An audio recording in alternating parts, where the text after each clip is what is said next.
This review from Thomas Cookson is for Season 25 at large, Sucker Punch, published on the 9th of the 10th, 2017. McCoy's era is an incredibly divisive Marmite one. Some fans disavow it, others regard it as the belated redemption of J&T's era. Essentially, McCoy's run was a visible work in progress, digging itself out a hole, trying desperately, often clumsily, to re-endear itself to audiences. Perhaps J&T successfully sold Season 25 as an anniversary season, hence why the BBC let it run.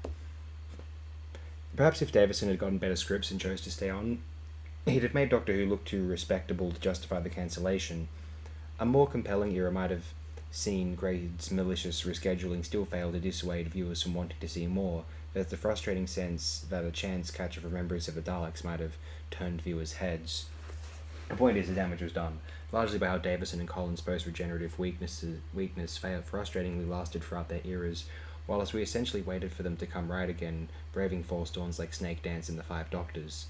Season 24 tried to overcompensate, building McCoy immediately as a confrontational force to be reckoned with, making opponents shake in their boots, but it came off silly given the show's sanitized tone. Whilst Cornell insists the Doctor isn't our school bully Avenger, feels this is exactly what Cartmel was trying to make him. But Remembrance of the Daleks finally gave McCoy something worthy to rally against, re-engaging with the show's chaotic universe of tyrannic injustice the Doctor once existed to right. This time it did convince. McCoy here is playing with fire, with higher stakes and wins. Tab Wood described 80s Who as a long, humorless, visually illiterate, cumbersome continuity indulgence. Lacking any entertainment value or point for casual viewers who fondly remembered Tom Baker. Tad highlighted 1988 as the turning point, where the makers finally started cutting the fat, making efficient, dense, involving stories that forced our hero to become efficient too. As though it had woken from an 8-year slumber, livelier than ever, you could become a fan anew on strength of Remembrance and skip from Logopolis to here. Reminiscing on being 11, Doctor Who was a brutal show for kids and a masochistic viewing experience whereby we were witness to casual death and liberal cruelty. Remembrance begins with the Doctor arriving on a murder scene and ends with a prominent character's funeral. Many good people die, and the Daleks cause much destruction and heartache before their end. Even the ending reinforces certain undying harsh truths. The Jamaican cafe owner was conspicuously excluded from Mike's funeral. That uncompromising grimness made it challenging television we were drawn to, showcasing morbid, terrible, grim events I wished wouldn't happen. You entered a harsher world with this show. Every classic video I brought promised much death and bitter defeats before the Doctor won, if he even did. It was dangerous, confrontational viewing, yet part of me must have wanted that danger, because I kept going back for more, the thrill of not knowing what happened next or how events might turn out. At 11, I lapped up Remembrance's over-sugared Dalek action content, repeatedly rewatching its thrilling moments. The cliffhangers, the unveiling of the abomination, the electric final confrontation of Davros, the Omega device's climactic sundive. But I disliked the Daleks' new plasma bolts and bad aim. At 11, the Daleks terrified me, and part of me welcomed seeing them rendered less dangerous. Another strong part of me absolutely didn't. The old Dalek guns had a wide beam effect, killing everyone in the frame. You weren't supposed to survive by dodging slightly to the left. Why change this? How is this an improvement beyond showing off CGI effects? I disliked how easily and gratuitously the Doctor killed the shuttle pilot. What happened to one Dalek is capable of exterminating all. His indulgent attitude that more Daleks on screen means you can treat them like disposable cannon fodder, but I'll address that point later. Even in the 90s, there was a sense Remembrance would decide the form and tone of any potential revival. It's difficult to remember now that feminism's turned so sour, but companions like Sarah Jane and Ace really were refreshing. Ace got us away from the Sable era's creepy sexism. I say creepy specifically because of the effect of seeing any character robbed of self-will reduced to a submissive, dehumanized state. My mum hated classic Who's chauvinism, but with Ace's toughness and attitude, Doctor Who briefly became a show she could see herself becoming a fan of, as though the Doctor Who we knew beforehand was a naff, cliche-ridden show that surrendered in fiction the moment Ace walks out on the first 1963 episode, possibly her TV's picking up radio signals breaking through from our universe, in pursuit of the more exciting, real Cartmel version.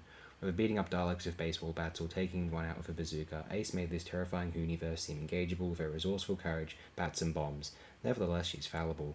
Even hitting a Dalek with her best blows, it still nearly kills her whilst firing blind. The cliffhanger shows Ace getting her ass handed to her, proving how foolish her rashness was.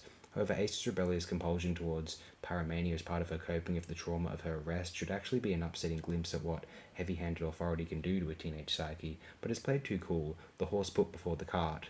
The big controversy concerns Scarrow's destruction, a creative decision born of knowing the end's coming soon and needing to show the Daleks' final end. Fans suddenly were second-guessing what the Doctor's capable of, something refreshing after Davison's run had decided his incapability for us. Many complained this betrayed Genesis infamous to Way for the Right, even though Tom's Doctor later changed his mind and returned to the incubator room to blow it up properly. For budgetary reasons, Remembrance never actually showed us the events on Skaro. Are the Daleks now a huge galactic empire preparing mighty invasion forces, or more, or mere surviving stragglers of the Mavellan plague? Is McCoy finishing what the Mavellan started, or just delivering a pinprick to their empire? What's this supposed to achieve? If McCoy was destroying a Dalek planet on the cusp of attacking nearby systems, that'd be fair game, rather than one deep in their territory where its Dalek inhabitants aren't in any position to do anything but mind their own business, so why not leave them alone? Obviously, we know the Doctor wouldn't destroy Skaro if it weren't absolutely necessary. Destiny made clear the Thals had long left Skaro, otherwise the Daleks wouldn't be scouring the galaxy for slave labour, but many fans don't trust the makers here. Newell cared. Perhaps fans hate how Skaro's annihilation marks an admission in the show's coming to an end. For the first time since Logopolis, something monumental happens to lore. We don't like the idea that the Doctor would do this, but Genesis of the Daleks never answered its open-ended question whether the Time Lord's vision of a future where the Daleks eventually destroy all life in the universe might still happen, which rather necessitates McCoy's action. Skaro's destruction, as far as Classic Who's concerned, represents the Daleks' final end. The Doctor tells the Dalek Supreme is now the last of its kind with little ambiguity. Its relief Remembrance made that effort to resolve 80s Who's massive internal continuity, accumulated loose ends, and unfinished business. I now treasure Remembrance's existence. I've also come to understand Philip Sandifer's veneration of McCoy's era against fan orthodoxy.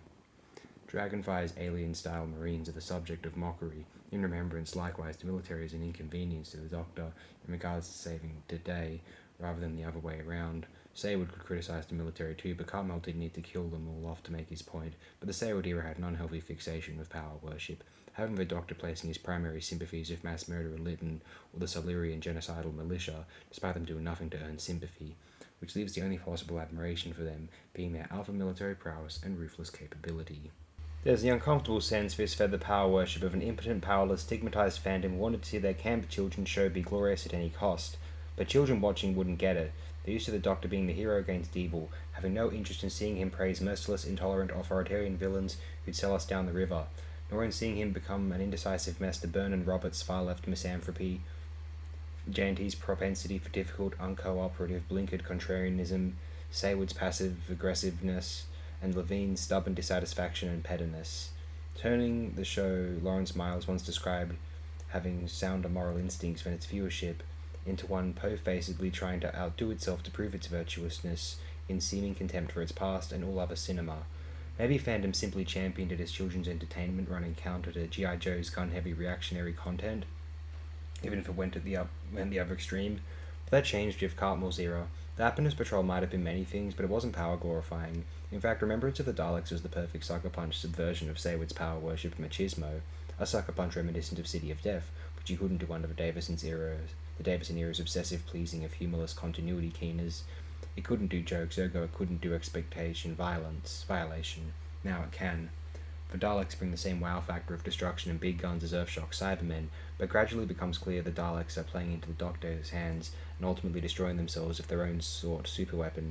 The Doctor here is cleverer than he's been since City of Death. It effectively did the Sixth Doctor right, emphasising the Doctor's darker streak and how lucky we are he's even on our side. Trouble is, after defeating the Daleks or conquering Empire for good, comparatively anything afterwards resembles First World problems. The season 24 throwback, The Happiness Patrol, followed, alongside Silver Nemesis' rather overreaching, messy attempt to replicate Remembrance's success in a derivative, formulaic, craftless, out-of-control manner, belying the idea of Remembrance representing a proper renaissance, demonstrating they'd got lucky once and lightning wouldn't strike twice. Even as the season's weakest, it's leagues ahead of J&T's early, and it is more coherent than Terminus and 100 times more exhilarating than Warriors of the Deep. I get a real kick out of the sequence Ace takes out a cyber squad with a slingshot and gold coins, the undercurrent spirit of accepting the show's ending soon, so let's just have fun making it, moments that aren't taking the zealous fanboy audience for granted, the opening hook where DeFlores nearly harpoons a rare bird. Nonetheless, for every sharp, energetic moment, there's a dozen moronically inept ones. It's a shallow story offering shallow, guilty pleasures, but I've not quite exhausted its charms yet. Perhaps we're greatest show not made under heavy crisis conditions, it'd just be a bland, incoherent pantomime. As it is, it's far more sharp, atmospheric, triumphant, and transformative than that. It's almost transcendent, beautifully completing the season's grand farewell concert for the show. Ace feels the most real part of the off-the-wall surrealness, grounding what could have been nonsensical pantomime into something genuinely frightening and compelling, primarily because of her out-of-her-depth vulnerability. Her usual macho bluster disappears, it's Aldred's best performance, the writing playing to her strengths as a regular youth, rather than a season 26's traumatized, unstable mess. It would, however, look out of place on any top 10 list, seemingly belonging to another show entirely. While its change and evolution are part and parcel of who it feels now, the show's outright mutating to find a form pleasing to its long-lost mainstream audience, I accept Doctor Who had to change, but there's no doubt, as a child raised on Let/Hinchcliffe era reruns, the grim science-based show I knew was now dead. Which only left the conundrum: now Doctor Who's dead, what should it do with the rest of its life?